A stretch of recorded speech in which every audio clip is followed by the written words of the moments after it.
C'est un honneur pour moi de me tenir devant vous pour partager les informations par rapport à la politique environnementale de la RDC. On va célébrer la Journée mondiale de l'environnement, dont le thème principal est restauration de nos terres dégradées. Combattons les érosions, combattons les inondations. C'est le thème de demain. Mais cet après-midi, nous allons parler du thème qui nous a été confié, c'est-à-dire la politique environnementale de la RDC. Comme vous le savez, l'environnement, c'est notre vie. Parce que nous vivons dans notre environnement, et nous vivons de notre environnement. Les ressources qui nous permettent de vivre, nous les tirons de notre environnement.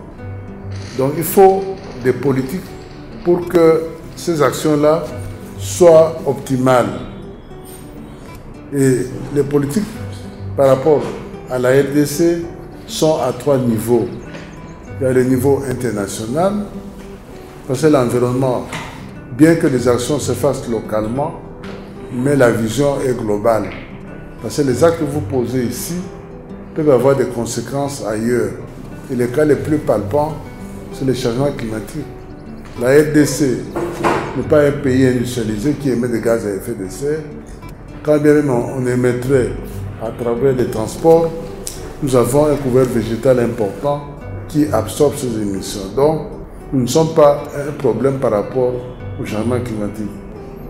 Mais les pays industrialisés qui émettent des gaz à effet de serre nous imposent la conséquence de ces émissions-là.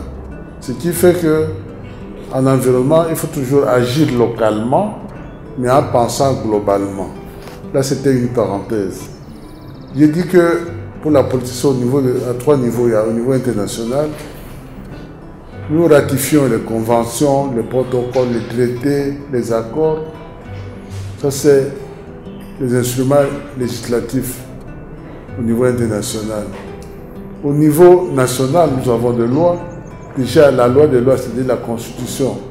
En son article 53 nous dit « Tout Congolais a droit à un environnement sain et l'État y veille. » Par rapport aux ressources, tout Congolais doit bénéficier de la gestion des ressources naturelles du pays. Là, c'est au niveau constitutionnel. Donc, c'est un droit constitutionnel de vivre dans un environnement sain et de bénéficier des ressources de la nature dans les écosystèmes. Et bien sûr, il y a au niveau local, à la base. Nous allons essayer d'échanger par rapport au niveau international, au niveau national. Et j'ai sauté le niveau régional parce que je mets le niveau régional à l'international. Donc, et au niveau local, la base. La RDC a un certain nombre de lois qui lui permettent de bien gérer l'environnement. Donc, sur papier, il y a des lois promulguées, la régionale officielle, dont la plus célèbre est la loi cadre de 2011 sur les principes fondamentaux de l'environnement, qui parle de tous ces aspects de gestion. Elle est là. Et à cela, on ajoute les codes forestiers, les codes miniers, les codes de l'agriculture, les codes des hydrocarbures, ainsi de suite. Donc les textes sont là, même si, on va y revenir, ces textes-là sont lacunaires. Parce que l'environnement étant une question transversale, les textes devraient prévoir cette transversalité pour développer une synergie entre les différents ministères. C'est déjà un point positif que les chefs de l'État aient élevé l'environnement au niveau des vice-primatures. Ce qui signifie que l'environnement va coiffer un certain nombre de ministères pour dégager une synergie. Mais quand il y a des lacunes au niveau législatif, il sera difficile de dégager cette synergie. Déjà, il y a des cas très visibles que nous expérimentons sur le terrain. Je prends le cas du ministère des Mines et celui de l'Environnement. Le ministère des Mines a la direction pour la protection de l'environnement minier, la DPEM. Il y a un conflit entre le ministère de l'Environnement et la DPEM. Alors que normalement, si la législation l'avait prévu, la DPEM devrait servir d'outil technique interne pour se conformer aux exigences du ministère de l'Environnement qui coordonne tout. En ce moment, il y aurait une synergie. Mais quand il y a compétence, conflit de compétences, rien n'avance. Là, c'est un exemple. Je vais donner d'autres après. C'est au niveau législatif. Au niveau institutionnel, comme je l'ai dit, nous avons une vice-primature qui coiffe un certain nombre de ministères techniques. Je dis que la question est transversale, donc beaucoup de ministères sont concernés et tous ces ministères-là devraient avoir en leur sein des structures qui coordonnent les questions environnementales. Malheureusement, ce n'est pas le cas. Ce qui fait que on peut aujourd'hui dire oui, il faut diminuer les émissions. Le ministère des Transports fait entrer des véhicules qui fument, qui émettent du dioxyde de carbone. Donc c'est en contradiction avec la politique des émissions zéro parce que nous sommes en train d'évoluer vers la neutralité carbone en l'an 2050. Et nous avons ratifié l'accord de Paris sur la transition écologique, ce qui signifie que à partir de 2021, nous ne pouvons plus faire la promotion des énergies fossiles. Il faut faire la promotion des énergies vertes. Mais j'ai suivi il y a 3 jours dans la presse qu'il y avait des tractations entre le gouverneur de l'Équateur et le ministre en charge des hydrocarbures pour l'exploitation du pétrole. Donc c'est en contradiction avec l'accord qui a été ratifié sur la transition écologique. Quand vous considérez au niveau provincial et local, l'impact de la politique environnementale de la RDC, c'est nul. D'abord, la capacité opérationnelle est médiocre, puisqu'il manque l'expertise. Je peux illustrer, je vais vous donner un exemple. J'étais quelque part, il y a quelques années, à l'intérieur du pays, je ne cite pas la province. Il fallait que la communauté locale ou les communautés locales proposent des projets de développement parce que c'est une région minière. Il fallait, d'après le code minier, que les opérateurs industriels puissent investir dans le développement local. Maintenant, on dit que les projets de développement sont proposés par les communautés. Mais les communautés n'ont pas l'expertise. D'abord, ils ne savent même pas si c'est un projet, un programme ou un projet de développement. Je suis parti pour le compte de l'industrie, j'étais consultant. L'industrie avait mis de côté 7 millions de dollars pour contribuer au développement local. Maintenant, en sélectionnant les projets que les communautés elles-mêmes avaient soumis à l'investisseur, j'ai pleuré. Ce n'est pas pour faire plaisir. Vraiment, j'ai eu des remords terribles. Pourquoi? Parce qu'il y avait 7 millions de dollars sur une région agricole, on produit du riz. Les gens n'ont pas de moyens d'évacuation de leur production vers les villes pour vendre. Les 3 projets qu'ils ont présentés, vous allez rire. Le premier, c'était la réfection de la toiture du bureau du préfet. Le deuxième projet, c'était l'achat de 42 lits pour un centre médical. Et le troisième projet, c'était l'aménagement d'une source d'eau située à 5 km de l'agglomération. Parmi ces 3-là, il n'y a aucun projet de développement. Il n'y en avait pas. Quand j'ai dit au monsieur, mais vous n'avez pas présenté le projet de développement, il dit non, non, c'est moi le président de la société civile qui m'occupe de ça, ce sont nos projets prioritaires. Il dit, ça ce sont des urgences humanitaires, ça n'a rien à voir avec le développement. Ça, ce n'est pas des projets de développement. Vous produisez du riz, non? Oui. Quels sont vos problèmes par rapport à cette activité génératrice de revenus? Nous ne savons pas où vendre. Qu'est-ce qui vous manque? Les moyens d'évacuation. Et alors, demandez, construisez un programme d'évacuation de vos produits tout en vous assurant l'autonomisation, c'est-à-dire vous demandez par exemple, on vous achète des camions pour acheter vos produits, aller vers Bukavu, qui est la ville la plus proche de votre lieu de production. Vous vendez, un pourcentage est retenu pour une caisse de prêts coopératifs, de telle sorte que quand vous n'avez plus des interventions de financiers, vous êtes autonome et vous pouvez pérenniser l'activité par vous-même. Ah oui, on va le faire.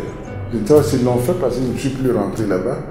Mais voilà comment nous éditons de lois dans nos bureaux à Kinshasa, mais nous ne tenons pas compte de la réalité sur le terrain. Comment un pays où l'essentiel de la population est quasi analphabète, même ceux qui sont instruits se comportent comme des analphabètes, ils n'ont pas la volonté d'apprendre ou d'agir comme des intellectuels. Vous allez leur demander de réfléchir sur le développement sans qu'il y ait un plan national directeur sur le développement national. Donc chacun imagine ce qu'il veut comme développement. Et la conséquence est qu'en réalité, on ne fait rien. Là, c'est un exemple. Donc il y a une faiblesse au niveau local. Parce qu'au niveau national, on s'arrête au niveau des textes, des principes, mais la mise en œuvre pose problème. En 2010, réfléchissant sur la biodiversité et la convention CITES, j'avais initié une étude pour vérifier le niveau d'application de CITES. L'article est en ligne, c'était publié au journal en ligne Vertigo au Canada. C'est un journal de la francophonie sur les questions environnementales. Vous pouvez télécharger sur Google. Le niveau d'application des CITES en RDC, c'est zéro. Parce que même au niveau des marchés, même dans les universités, il y a des gens qui ne comprennent même pas ce que c'est CITES. Et quand vous leur dites, voilà, mais telle espèce est sur l'annexe A, c'est intégralement protégé, on ne peut pas la retrouver sur le marché, ils vous disent, nous ne savons pas. Même maintenant, là, en 2021, il y a presque un mois, l'un de mes apprenants, qui fait sa thèse avec moi, il est à Mbandaka, pour témoigner de ce que je dis là, il m'a envoyé, j'ai dit, je ne mange pas ça d'ailleurs, il m'a envoyé un morceau de bonobo comme témoignage et une viande d'éléphant. Je dis, mais c'est pas possible. Ce sont des espèces protégées, surtout bonobo, c'est totalement protégé. Comment est-ce qu'on le touche sur les marchés? Non, non, mais les chasseurs tuent. Et effectivement, pour confirmer encore ce que je dis là, en 2015, nous étions à l'UNESCO à Paris pour réfléchir sur le braconnage. La RDC s'est retrouvée championne du monde de braconnage, le ventre mou, par rapport à l'application des CITES. Pourquoi? Parce que la plupart des espèces intégralement protégées qu'on retrouve sur le marché international, notamment avec les primates, les grands singes, viennent de la RDC. Alors vous comprenez que si nous voulons combattre l'érosion de la biodiversité, nous devons renforcer nos politiques, pas seulement au niveau des textes, mais surtout au niveau d'application. C'est là où il y a le vrai problème. On n'applique pas. On ratifie les textes, on n'applique pas. On ne met pas les moyens. Il y a les codes forestiers de 2002. Mais les mesures d'application de ce code forestier jusqu'à aujourd'hui tardent à venir. Alors comment voulez-vous que, disons en conséquence, comme les mesures d'accompagnement tardent à venir, les opérateurs forestiers du bois préfèrent utiliser les permis artisanaux liés aux forêts communautaires, donc des communautés, parce que là, il y a très peu d'exigences. Donc ils font ce qu'on peut appeler de la contrebande. Et la conséquence, c'est que nos forêts diminuent, le développement ne suit pas. Parce que normalement, quand on exploite une ressource, il faut que la valeur ajoutée contribue au bien-être des communautés, au bien-être des hommes. Nous ne pouvons pas nous développer si nous gérons notre environnement comme des bandits. Nous devons nous développer en gérant notre environnement comme des personnes intelligentes qui savent que les ressources pour construire leur développement proviennent de leur environnement. Il n'y a pas un seul pays au monde qui s'est développé grâce aux aides des nôtres. Non. Le pays s'endette, se développe, se transforme et rembourse les dettes. Vous serez peut-être surpris. Depuis 1945 jusqu'à aujourd'hui, l'Allemagne continue à payer la dette des États-Unis par rapport au plan Marshall. Pourtant, l'Allemagne est la première puissance européenne. Et c'est parmi les G8, les G7, les pays les plus développés du monde. Mais et quand vous prenez la France, elle a plus de 2000 milliards de dettes. Les États-Unis n'en parlons pas. Donc, le poids de la dette est proportionnel au niveau du développement des États.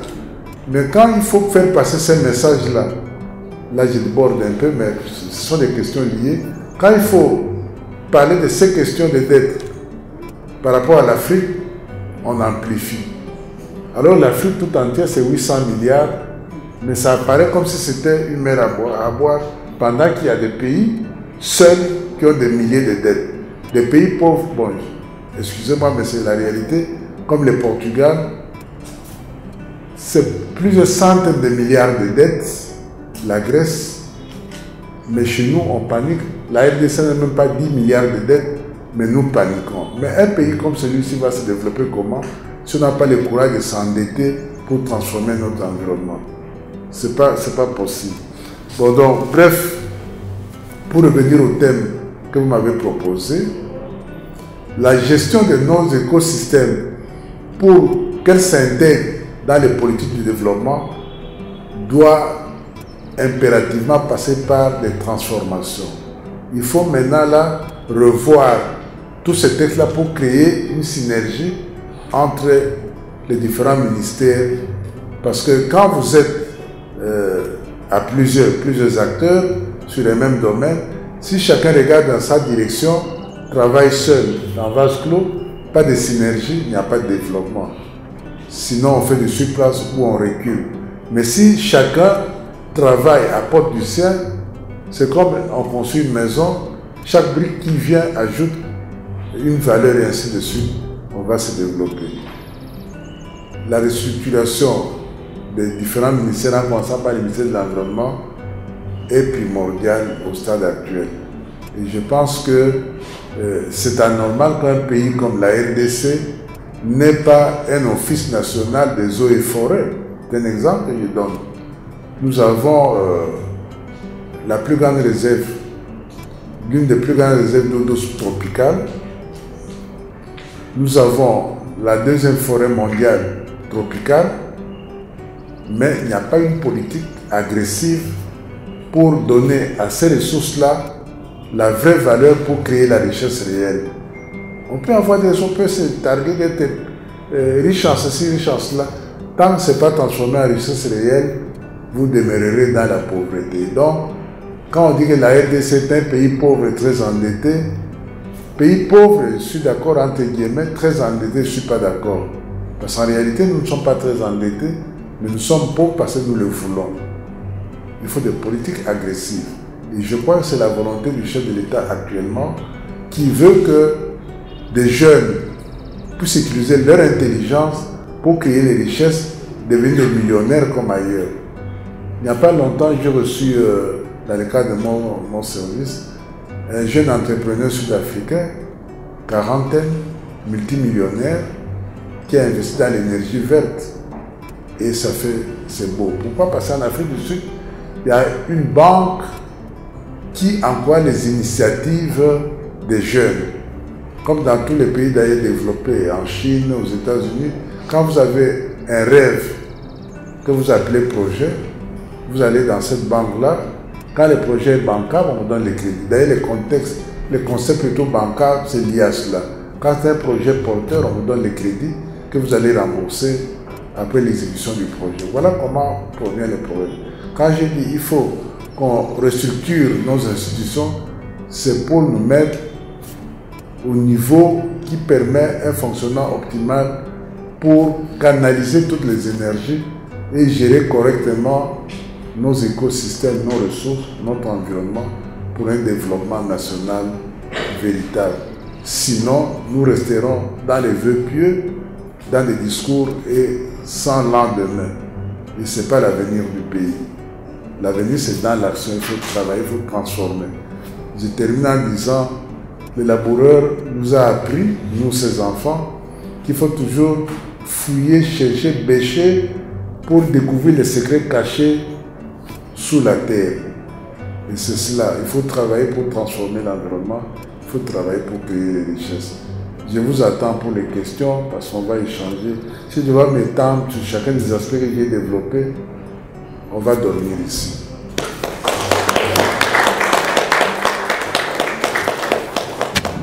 Nous comprenons que la politique aussi fait de l'environnement son affaire. Et de cet exposé, je retiens que l'on nous reproche le manque d'intérêt que nous accordons à l'environnement. Et quand Monsieur, Son Excellence Dieudonné, parle de la synergie entre ministères, moi je voudrais que, et AGA, Africa Green Action, voudrais vous demander à chacun, considérez-vous comme ce ministère. L'acte que vous posez doit être en synergie que l'autre pose.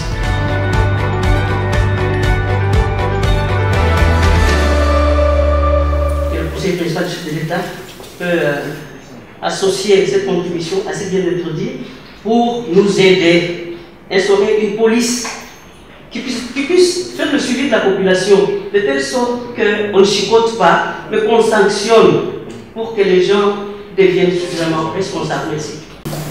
Votre gouvernement actuel a quelle politique environnementale? C'est la première question.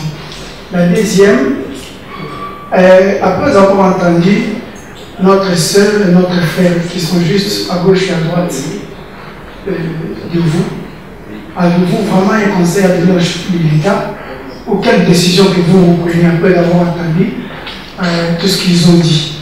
C'est quoi vraiment votre motivation par rapport à leur intervention? Merci.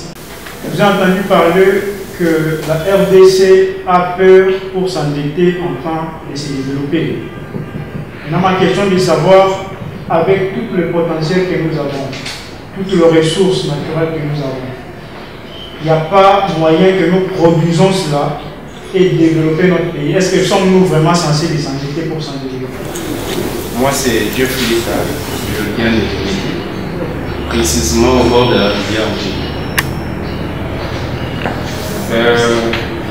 Je ne pose pas la question, mais j'ai un petit souci. Je vis le conseil du président de la République facilement. J'ai un petit souci parce que nous vivons très mal là-bas, avec de l'eau et beaucoup de inondations qui se font là-bas. Je ne sais pas, on a pris la descente du chef de l'État, venir nous voir et nous promettre qu'il va réaliser quelque chose. Jour pour jour, aujourd'hui c'est une année déjà passée. On a commencé déjà à travailler, à jeter un peu de la terre, le pays, à aménager un peu le quartier. Nous vivons très mal, très mal. Parce que j'ai vu que vous avez parlé de la CITES et vous avez parlé d'un de vos élèves ou de vos collègues qui préparent une thèse, qui vous ont envoyé un bout de Bonobo. Mais on parle de la CITES, oui, c'est un texte, c'est une convention. Des gens qui ont réfléchi, est-ce qu'ils ont réfléchi en pensant au modèle congolais, en pensant à la République démocratique du Congo? C'est déjà une manière de gérer les ressources. Et donc je pense qu'on devrait aller approcher ces personnes, approcher ces gens qui vivent dans ces lieux, qui ont cette connaissance et cette relation particulière avec l'environnement, de puiser et construire un modèle qui serait vraiment propice et plus pratique à mettre en place dans notre pays. Tout peuple a droit de vivre dans un environnement sain. Alors nous sommes à Mimosa, c'est un camp de médecins, juste à l'entrée, il y a quelqu'un qui veut construire une station-service. Alors, nous avons refusé, mais là, jusque-là, nous n'avons pas de solution. Je voulais savoir quelle est la politique que le gouvernement met en place pour décourager ce genre de gens qui construisent n'importe quoi.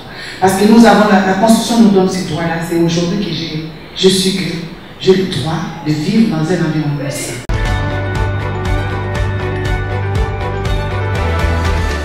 La première interpellation, c'est à la police de l'environnement. Je pense que le projet est en chantier. Ce n'est pas pour vous flatter, mais on ne peut pas veiller sur la qualité de l'environnement quand il n'y a pas un personnel commis à surveiller cette qualité-là, à vérifier. Donc, c'est parmi les priorités de Madame la vice-première ministre. Nous avons échangé ensemble. Le processus est en cours. L'élaboration des normes prend au moins 10 ans. On ne va pas attendre pendant 10 ans pour qu'on ait des normes nationales. Non. Nous avons proposé que l'OCC, qui a un département de contrôle de conformité environnementale, qui a un laboratoire, qui a ses valeurs de référence, puisse travailler avec le ministre de l'Environnement pour proposer ces valeurs-là comme des normes transitoires en attendant les normes définitives. Si vous aviez bien suivi, j'ai dit, au niveau national, nous avons des textes dont l'application fait défaut. Et nous avons insisté sur le fait que, jusqu'à présent, la vision environnementale de la RDC est sectorielle et cloisonnée, alors qu'il fallait voir de façon transversale puisque l'environnement touche à tous les domaines de la vie. Mais alors pour construire un modèle porteur d'espoir, il faut développer la synergie entre les différents ministères en respectant la transversalité et la spécificité de chaque ministère. On va installer, d'ailleurs c'est dans les programmes, il vous dit, je ne dévoile pas tout ici, dans la vision du chef de l'État, il est prévu de doter les grandes villes de trains électriques et des métros aériens, même les trams. Dans les projets, ça va venir et bon, donc on y réfléchit. On n'est pas à côté du chef de l'État pour la beauté de nos yeux ou quoi, non, c'est pour travailler. Et comme il a la volonté de faire quelque chose, nous l'accompagnons conformément à cela. La politique de la gestion de l'environnement de la RDC nécessite des transformations pour adapter à la dynamique qui va nous pousser vers le développement durable. Bon, la peur de s'endetter, les ressources, oui, nous avons beaucoup de ressources, ce sont des potentialités.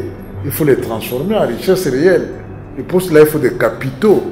Je ne vois pas quelle est cette capacité que la RDC a, du point de vue économique, de générer des capitaux qui vont lui permettre d'investir dans les infrastructures de développement. Par exemple, construire les autoroutes, les aéroports modernes, les ports, les trains, comme je l'ai dit. Ce n'est pas possible, donc il faut s'endetter. Puis c'est même les pays les plus développés s'endettent. Je prends un exemple qui est très didactique. En 2008, Obama devient président des États-Unis. Il y avait la crise de subprime. Donc, les États-Unis étaient au bord de la récession. Il est allé s'endetter en Chine. Les États-Unis sont partis s'endetter en Chine pour 1500 milliards de dollars. Ok? Et d'ailleurs, c'est ce qui fait des États-Unis les pays les plus endettés du monde. Mais la différence entre les États-Unis et nous, c'est quoi? Ils sont capables de rembourser leurs dettes. Donc, quand vous êtes capable de rembourser les dettes, on vous prête davantage. Quand vous n'êtes pas capable de rembourser vos dettes, on vous prête difficilement. C'est ainsi que tous nos programmes actuels avec les fonds monétaires de la Banque mondiale, c'est en termes de millions de dollars, alors que le pays a besoin de milliards pour se développer. Voilà pourquoi il faut que le pays ait le courage d'aller s'endetter pour se transformer. Les ressources seront transformées grâce à ces capitaux-là. Sinon, ça sera l'économie de cueillette qui consiste à aller cueillir dans la nature et à mettre sur le marché sans valeur ajoutée. Et donc, on se développe avec l'économie de cueillette, rassurez-vous. Il n'y a pas de valeur ajoutée, c'est comme une femme qui va ramasser les champignons, les chenilles, qui consomme, qui attend le lendemain pour rentrer encore. Regardez les grumes que nous exportons, les minéraux que nous exportons. Sans valeur ajoutée, ça nous rapporte quoi? Mais si c'était déjà transformé, ça générerait beaucoup de richesses. C'est la raison pour laquelle le président avait dit il faudra que nos minéraux soient transformés localement. Il a même parlé de cobalt et cuivre pour les voitures électriques. Ça, c'est de bonnes idées. Mais il faut maintenant trouver de l'argent pour cela. Le pays lui-même n'ayant pas une garantie financière suffisante, il faut s'endetter ailleurs. Ce n'est pas en coupant les arbres que vous allez vous enrichir, non. Ce n'est pas en ramassant les minéraux, mais en les transformant pour créer les richesses réelles. La richesse se crée par la transformation des ressources, qu'elles soient naturelles ou culturelles. Des inondations, oui, là, ça c'est un problème sérieux. Les inondations, c'est passé à un mauvais lotissement. Normalement, il y a des sites sur lesquels on ne peut pas lotir. Quand il pleut, dans nous, il y a des inondations, l'eau remonte. Je vois même l'eau qui entre dans les maisons. Ce n'est pas un quartier habitable, parce que c'est un terrain plat qui est saturé en eau. Quand il pleut, l'infiltration est impossible. Donc la solution durable ne consistera pas à venir mettre des digues ou quoi, c'est carrément de déplacer cette population-là pour la mettre sur des lieux plus habitables et nous serait transformé en filtre biologique pour la ville. CITES, vous savez que du point de vue de la biodiversité, d'abord c'est le troisième défi des questions environnementales, l'érosion de la biodiversité. Et vous savez que des pays tempérés occidentaux n'ont pas la biodiversité aussi riche que la nôtre. Et curieusement, quand vous allez chez eux, autour des grandes, vous verrez des parcs zoologiques, des jardins botaniques avec nos espèces. Je vous donne un exemple. En 2007, j'étais en Allemagne, à Leipzig. J'étais invité à Max Planck là-bas. Et je devais aller visiter les zoos à Leipzig. Je paye 50 €. Qu'est-ce que je veux voir à l'intérieur des espèces congolaises? J'ai vu les animaux, les bonobos, nos espèces, les gorilles. J'ai dit, voilà, eux n'en ont pas, mais ils font de l'argent à partir de nos espèces. Mais nous qui en avons, allez aux zoos ici à côté de Mayo, vous verrez que c'est là-dedans. Les jardins botaniques est même transformé en une église ou quoi, je ne sais pas. Donc bref, il faut revoir la politique de la gestion de l'environnement. Là, c'est la conservation, de telle sorte qu'on soit en conformité avec les exigences environnementales. Oui, Madame de Mimosa. Autant on vient s'installer la station-service dans un quartier habitable, ce qui est environnementalement prohibé pour plusieurs raisons. En cas d'incendie, les voisins seront les premières victimes. La firme Volkswagen a dû verser aux États-Unis 18 milliards de dollars à cause des particules émises par des moteurs diesel VW. Mais ce sont les mêmes moteurs diesel que nous avons ici qui émettent les mêmes particules. Et combien on paye à la RDC à cause de cela? Zéro. Parce que nous n'avons pas encore une politique environnementale qui emballe, qui mobilise tout le monde, qui sécurise tout le monde. Et je pense avec le gouvernement des guerriers, le changement sera effectif. Donc autant vous parlez des stations, autant on parle des déchets sauvages. Hein. Regardez l'état d'immondice. Elle a parlé des bouteilles plastiques. Oui, madame, les plastiques constituent une préoccupation et d'ailleurs personnellement j'y travaille. Nous sommes en train de, si tout va bien, on va transformer ces plastiques-là en combustible pour produire de l'énergie électrique pour la ville de Kinshasa. Il y a des projets et des partenaires identifiés. Je pense bientôt là, quand les travaux vont commencer, on va commencer à acheter les plastiques comme matière première pour produire de l'énergie électrique. Et les restes, transformer en matériaux composites pour des constructions. Donc c'est une préoccupation et le chef de l'État en est conscient et très préoccupé. Et pour celui qui a demandé, l'homme de Ndandou, que le chef de l'État rentre là-bas, vous voulez qu'il vienne faire quoi? Il a parlé, c'est à nous, ses collaborateurs, de voir ce qu'on peut faire. Il nous dit que si ça dépendait de moi, si j'étais gouverneur de la ville, je délocaliserais Ndandou. C'est inhabitable.